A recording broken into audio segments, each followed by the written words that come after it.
You're listening to the How in the World podcast, where we tackle global issues and discuss how we as Christians can make a lasting difference. My name is Rini Sharest, and I pastor in the heart of the Central Valley in beautiful California. I'll be sitting down with guests from every walk of life to discover innovative ways that we can make an impact. This is the How in the World podcast. Hi, I'm Rini Sharest, and welcome to the How in the World podcast, where we talk about subjects that interest you. And today, on a very special podcast, we're going to be talking about breaking the glass ceiling. And I have a special guest, Lindsay Pimental. Welcome to the show, Lindsay. Thank you, Rini. Good to be here. She is a local business owner of a hand therapy company called Hand to Shoulder Rehab. That's right. Ooh, got it right.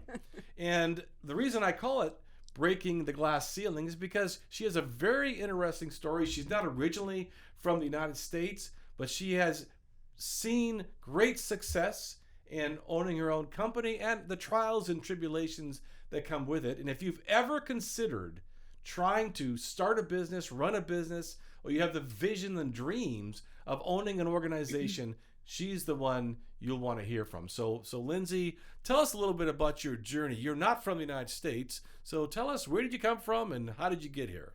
So I was born and raised in South Africa and got married. My husband, George, and in 1994, we had an opportunity to come to the United States for 2 years. I graduated with a degree in occupational therapy, and so that was a very much needed profession here in the U.S. It was a big shortage, and they were doing a lot of recruiting from different countries. And so we decided to give it a try. We had nothing to lose. We had a house there already, and so we didn't sell. We came with the intention of 2 years. It was renewable for 5, and after 2 years, we were having so much fun. We just extended our stay, and actually then ended up applying for our green card, and never went back. And so that's how we ended up staying here.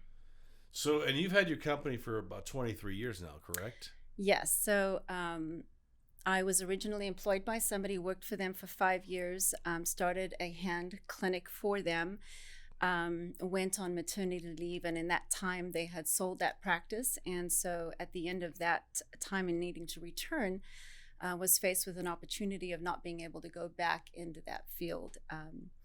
And so it was either go out into the workforce and seek a job, which I tried, and God just had other plans.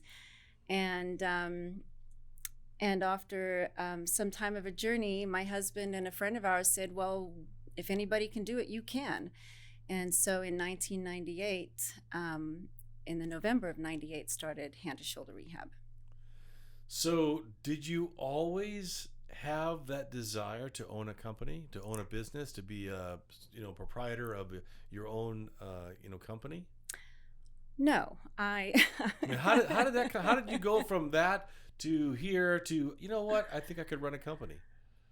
Well, especially during that time where there wasn't as many women-owned businesses at that time. That's very true. I had a skill set. I loved what I did. I did not want to not do that. And the opportunities that were presented to me, which was either not going back to that job, and there were several other employment opportunities that I applied for that, for whatever reason, those doors closed, and I have to just say it was the Lord. And so just decided that I had the guts to give it a try. George and I weighed the consequences of what was the worst case scenario, what was the worst thing that could happen, and we decided we could live with those things. And so we just gave it a try. And my vision was really small. I had visions of pretty much working maybe with one other person in the office, wanted 5 patients a day.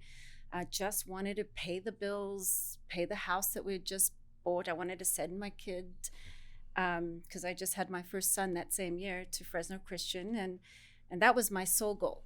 So it wasn't very big, and in that moment, it was manageable. And so was George with you in the business when you started? Did you guys do it together? How did that work? So when we first came to the United States, he was not able to work. I came on a working visa. He came on a dependent visa. And so for those first 3 years, he was not able to work. In that time, I was working for somebody. And then on the back end of that, he ended up working for an engineering company. And then I started Hand to Shoulder Rehab. And probably about 3 months in, we looked at each other and I said, I think you got to quit your job and come and help me because we had gotten a lot busier than 5 patients a day. So I've been in your office, and for those who don't know anything about occupational therapy, and I'll just joke that it looks like a torture chamber because you have all these devices there that are kind of funny looking, and I don't know anything about it. So explain to someone who has no idea what you do and how you do what you do. Explain that to them. So we specialize in treating people that have hand, elbow, shoulder, and cervical spine injuries. Most of it is traumatic injuries, some obviously repetitive strain, but we see a lot of industrial accidents, so they're really traumatic. And that's part of the best part of what I get to do is to help people restore function. So we make a lot of splints and orthoses, contraptions. We put them through a lot of torture.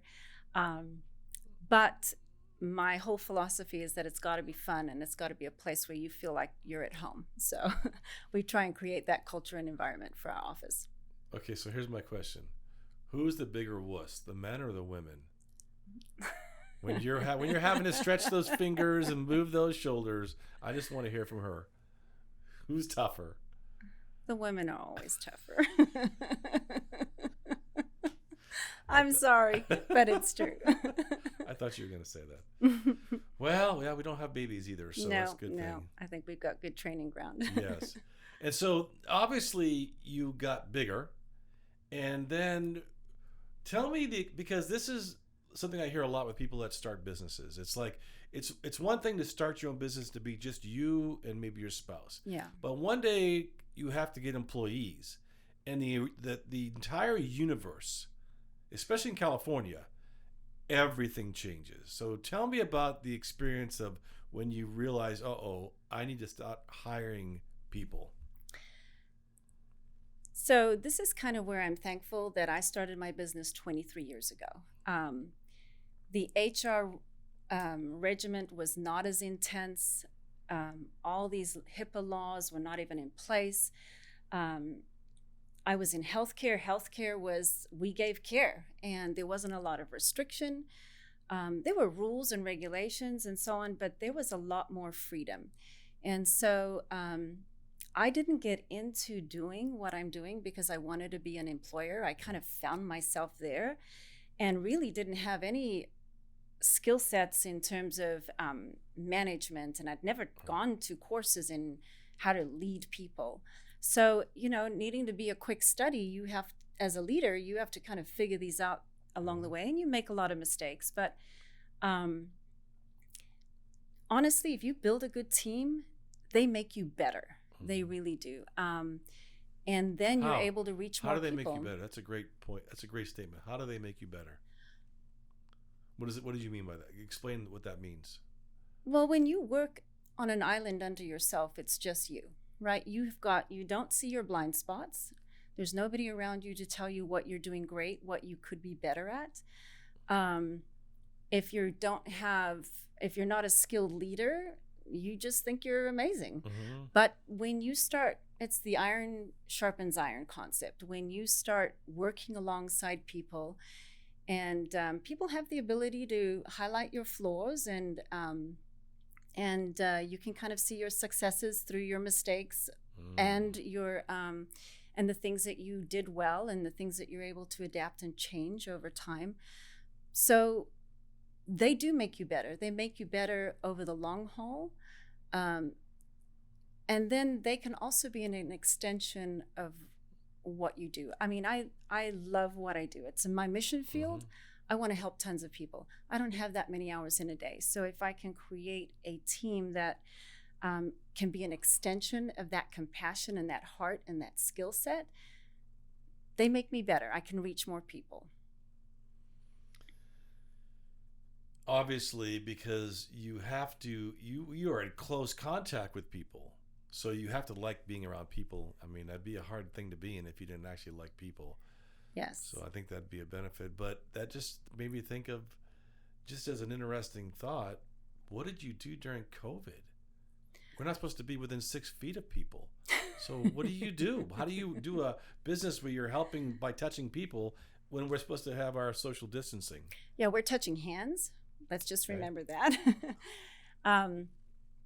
So during COVID, there was a lot of critical decision making. A lot of the rules kind of played themselves out where people were not doing elective surgeries, but there were definitely traumatic surgeries. We had a bunch of patients that had surgery and were in the middle of therapy, and we needed to keep going. And so it was just really a matter of sitting down with our entire team of 20 employees, having the guidelines, and then collectively deciding, okay, what was realistic, what was not, what could we conceivably manage, and nothing like washing your hands before and washing your hands afterwards.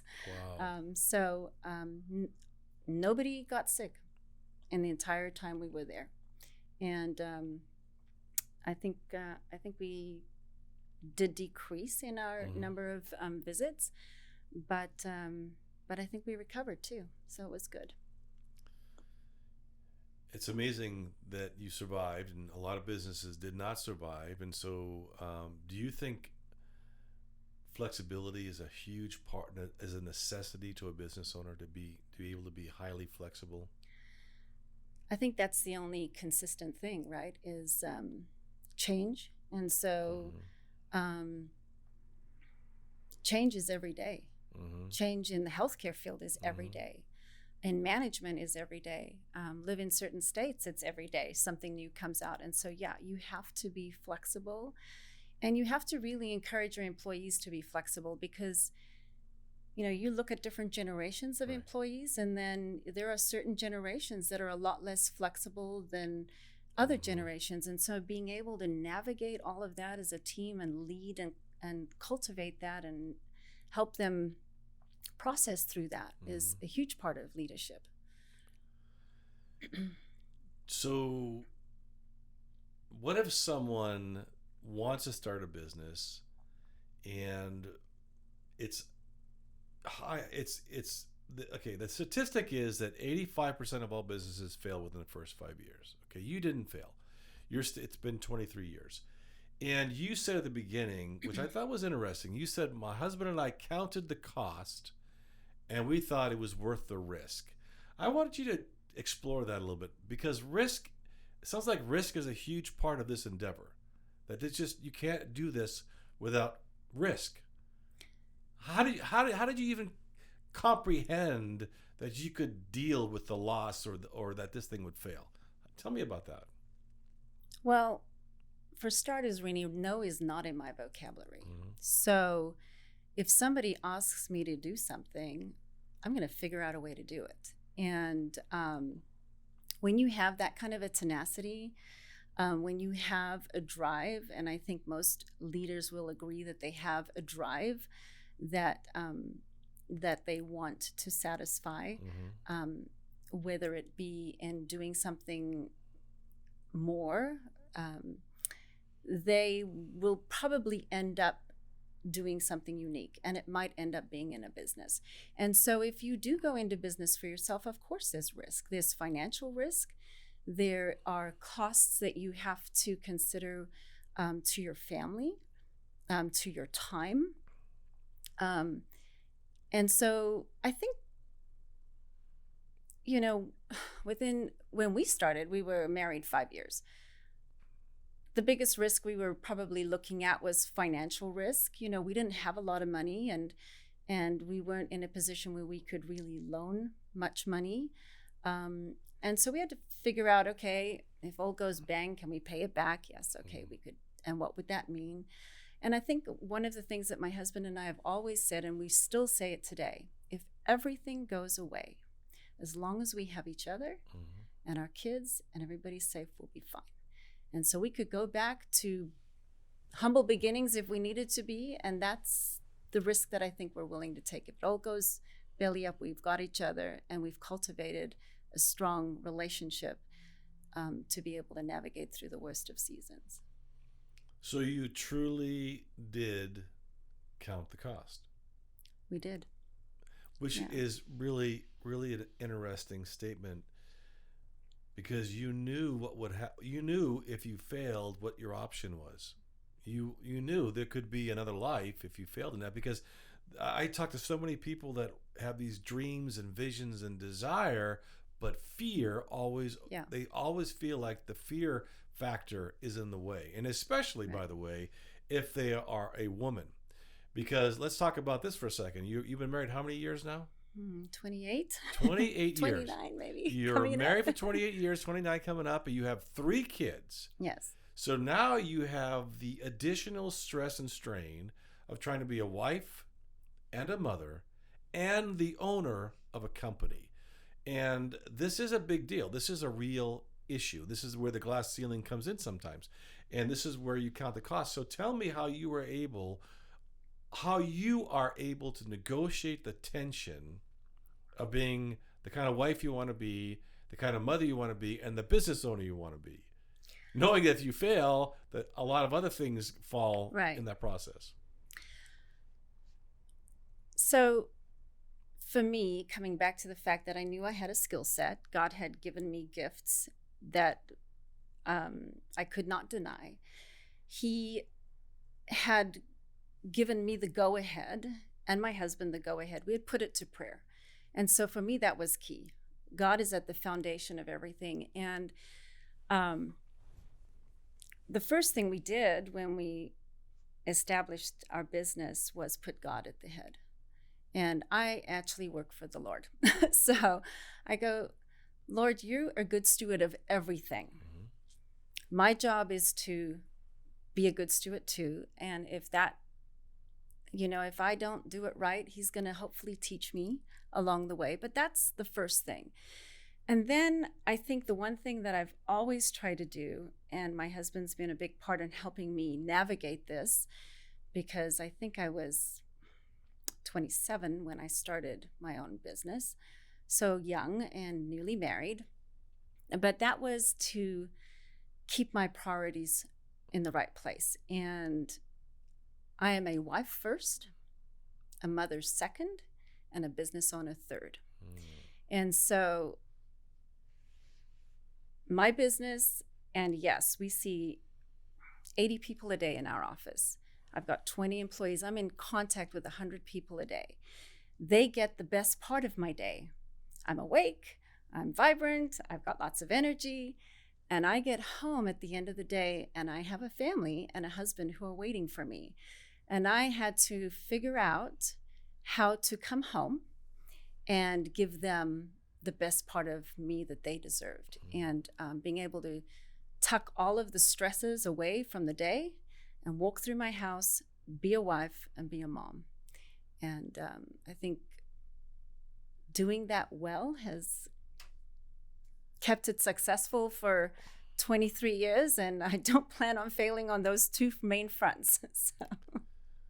That's a really good encouragement, and you made a statement that I'm going to ask you to spend more time with. I just feel like someone heard that statement and went, okay, that's impossible. Sorry, that's impossible. You said, I just tuck away the stress. Okay. I mean, I know people all the time that tuck it away with alcohol, drugs, other things that are bad for them. So, that's a statement, but that's a pretty big statement. How does one tuck away the stress? Give me a little more on that. Okay, that's a great question, because it is something learned, and it's learned over time. In the very beginning, I had a lot of stress. I was not sleeping at night. I had, 2 and 3 kids at home and, kids get sick and you're up all night and you got to wake up and go to work in the morning.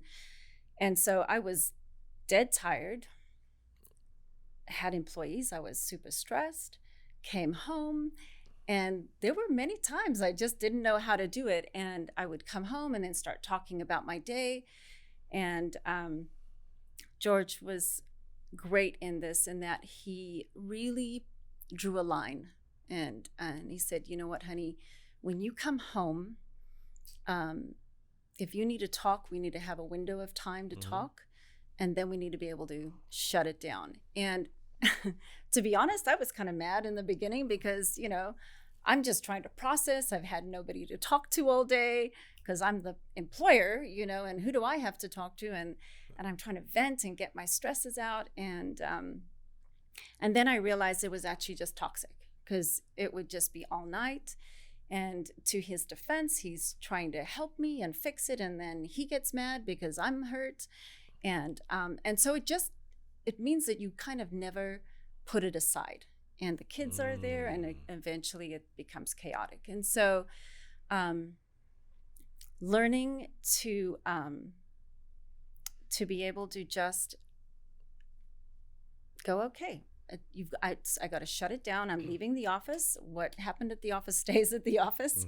I'm now going home, and I now need to be a mom and a wife. And if there are days when I just really need something to talk about, I'll just say, honey, you know what? Can we go for a walk? Maybe 20 minutes.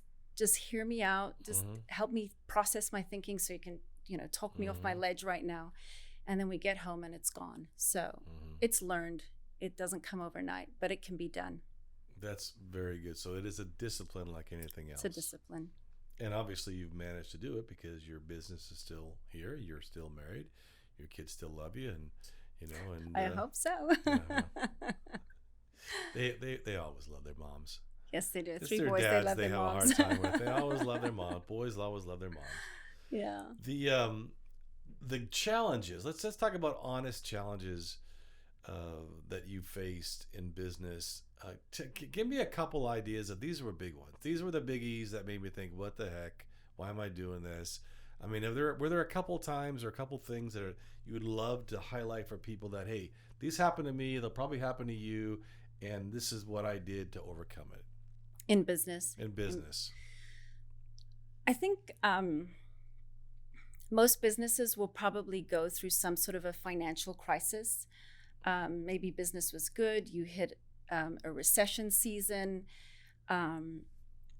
and you've got a choice. You either bail or you make changes to make it work. And I think being able to prayerfully walk through all of your big business decisions with God first makes a difference.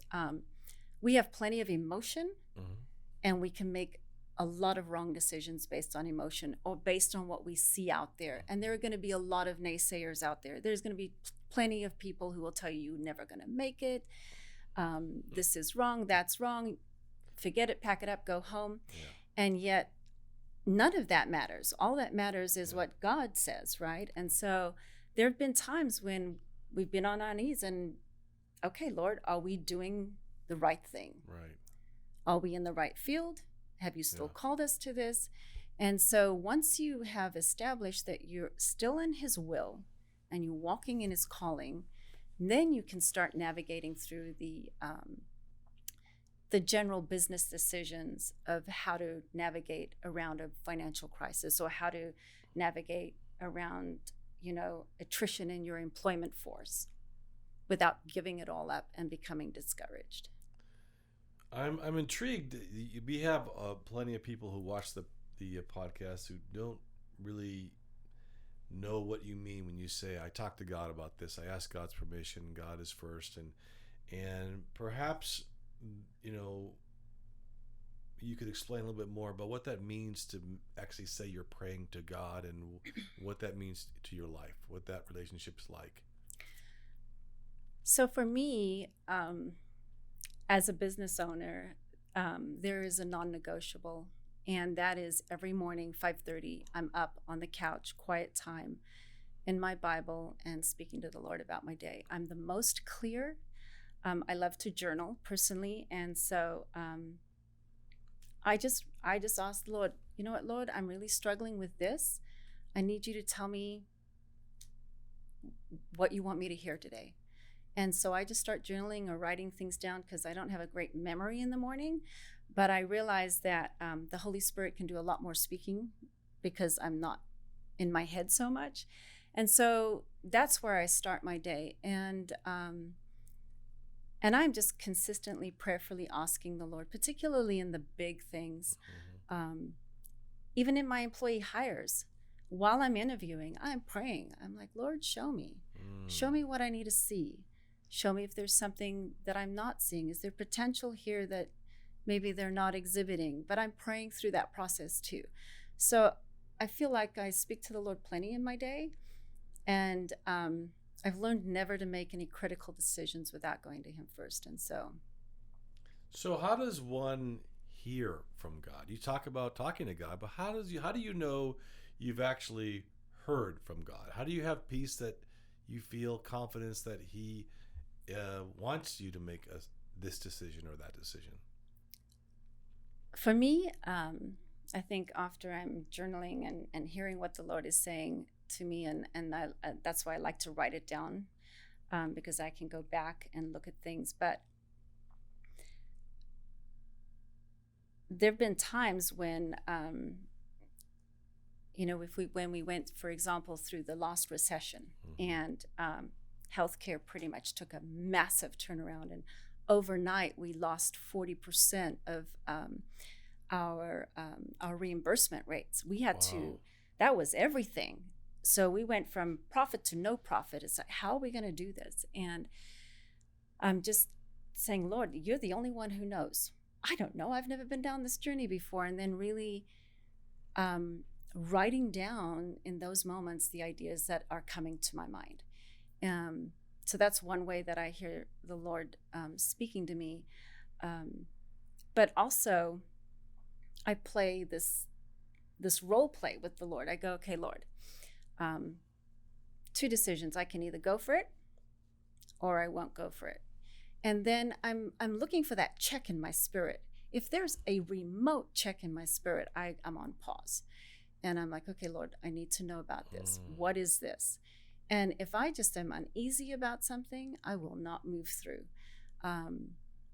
Because sometimes, I'm a visionary. I get excited about everything, right? And then my husband's a journey person, and he is, like, Lindsay, let's put the brakes on.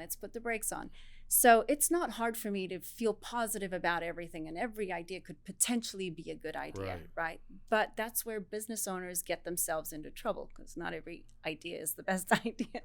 So again, being able to take those to the Lord and asking for those check moments, and saying, okay, Lord, what is it that you have for us? What is it? Is this an avenue you want me to walk down or not? So having lived this journey to this point, and you're still living it, does owning a business truly give you more freedom than being an employee? Is it worth it?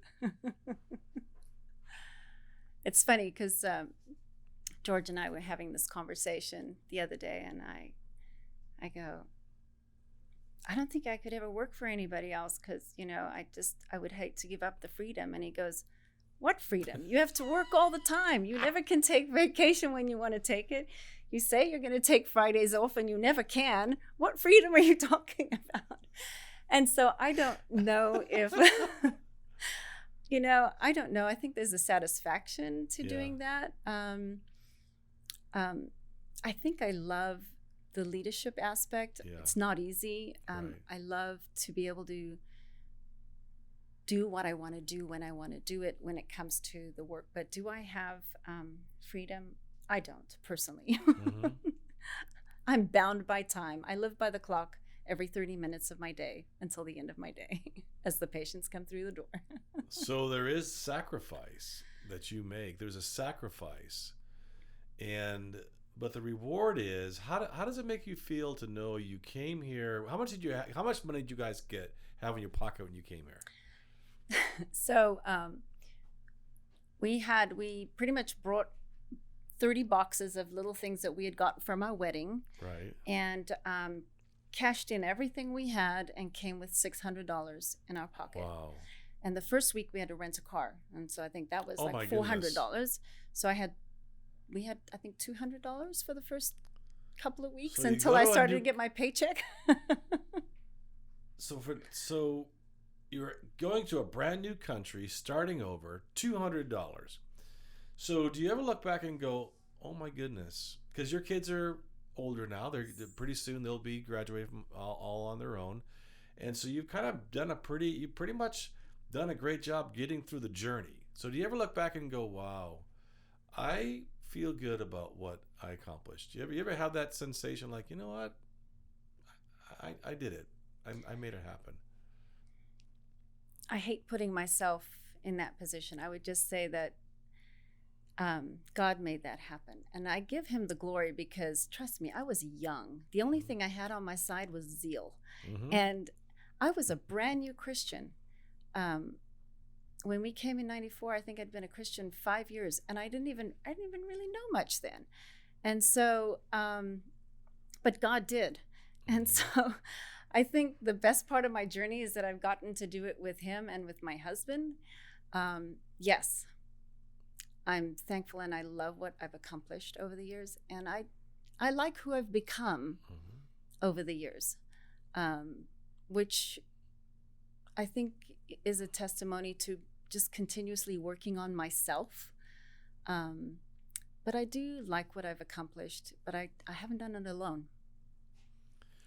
No, you haven't, and you have made it clear that you assembled a good team around you, and obviously, and you've kept your family a priority, you've kept God a priority, and I'm just curious, and I'm going to have on the comments below, I'm going to list your website so people can look up your company and kind of get a better feel of what you do. But do me a favor, and life is different than it was when you first started, and there is a lot of restrictions, there's a lot of regulations, and would you still encourage someone, especially a young woman who's wanting to be married, have a kids, would you encourage a woman that has your drive to try to own her own company?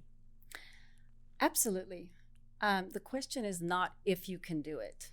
There's a ton of resources out there. There's tons of leadership books out there. You can do it. And if God says do it, you can definitely do it.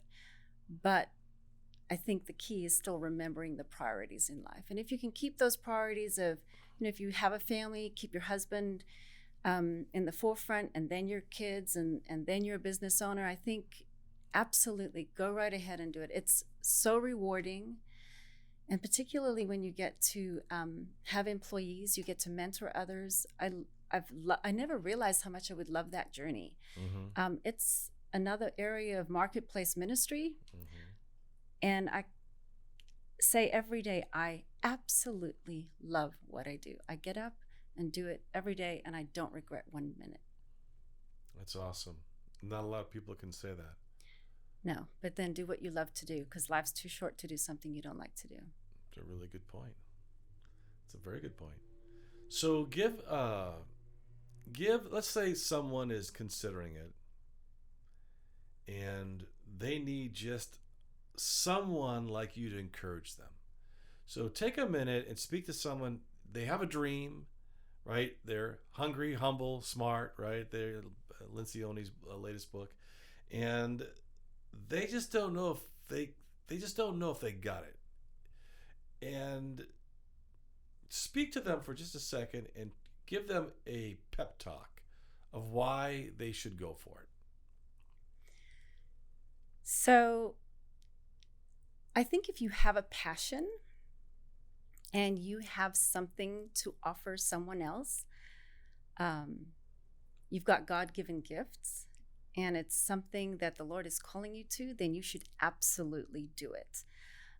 The rest will fall into place. I will say that open communication is probably your best leverage. So if you're married, to have full support from your husband, your partner, because it is a partnership. You can't do it alone.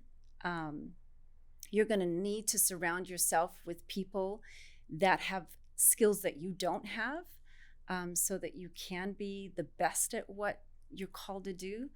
But if everybody around you is telling you maybe you should rethink it, I think you should turn inwards and understand who you are as an individual. God's created you for something, and if He's creating you for leadership, and if He's creating you as a mentor to others in the workforce, in marketplace ministry, you're just giving God something to work with, and He's going to do the rest. Good talk. That's a very good pep talk. Thank you. I appreciate that. Well, it's serious. It's a serious subject because people have regrets. And it's better to try and fail and have no regrets than to never try at all and have a lifetime of regrets. Absolutely. And you won't know unless you try, right? I'm trying to think of how to bring this to a close, because that pep talk was really good. And you said, and this is how I'm going to end this. You said you were kind of like a visionary, you're a dreamer, you have big thoughts. If I could do it, I can do it. Is there something else that's rolling around up there in the head of Lindsay Pimental, the heart of Lindsay Pimental, that you say, in addition to what I'm doing, I would love it if XYZ were to happen? You're still very young. You have a whole lifetime ahead of you. So is there something else that you say, there is something else, and I'll just say what it is, that I think I could also accomplish that's kind of rolling around up there? I leave my options open all the time. So I sit on a board, a Health Science University board, California Health Science University board, with the potential option of being part of opening an occupational therapy school, or perhaps even teaching at the school at some point. I don't know if I'll ever do it or if that opportunity will ever come around, but I'm keeping my options open. Mm-hmm. Yes, there are a lot of things, and I drive my husband nuts. Does it freak out your husband? One funny story is just that, we're on the golf course and we were both supposed to play. My shoulder was hurting, and so I really had to kind of hang up my clubs that day. And it's the worst thing because I'm thinking of the future and my brain is going crazy. And after I've told him all of my wonderful ideas, I said, honey, so what do you think? And he just looks at me and he goes, all I want to do is make this putt right now. So he balances me. But yes, there's a lot of things. I know I could never not do something. I want to have influence. I want to pour into other people's lives. I don't know what all of those things will be, but I sense that there's something else as well, or maybe in lieu of, I don't know, eventually down the line. I'm not in a hurry. We're entering into a new season as our kids grow up and so on. And but you know what? Doors and options are always open, and I know I'll never be able to not do something. My husband's already confirmed that many times. Absolutely. Well, thank you, Lindsay, for being on the show. It was really an honor to have you, and I think you have lived an incredible life, and you have shown you can be a business owner, a mom, a wife, and someone who loves the Lord. So thank you for being on the show. And I just want to say thank you for tuning in. And again, remember to subscribe to us, send the links to your friends, keep hitting the notification, and let us know, who do you want us to speak to? What topics do you want to hear about? Because nothing is off the table at the How in the World podcast. And so have a great day and go out there and break the glass ceiling.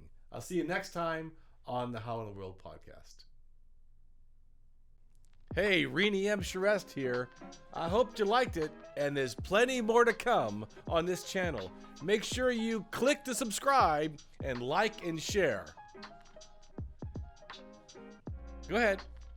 Click to subscribe. Now. Just do it. That little thing in the corner. Click it. Oh, forget it. I'm out of here.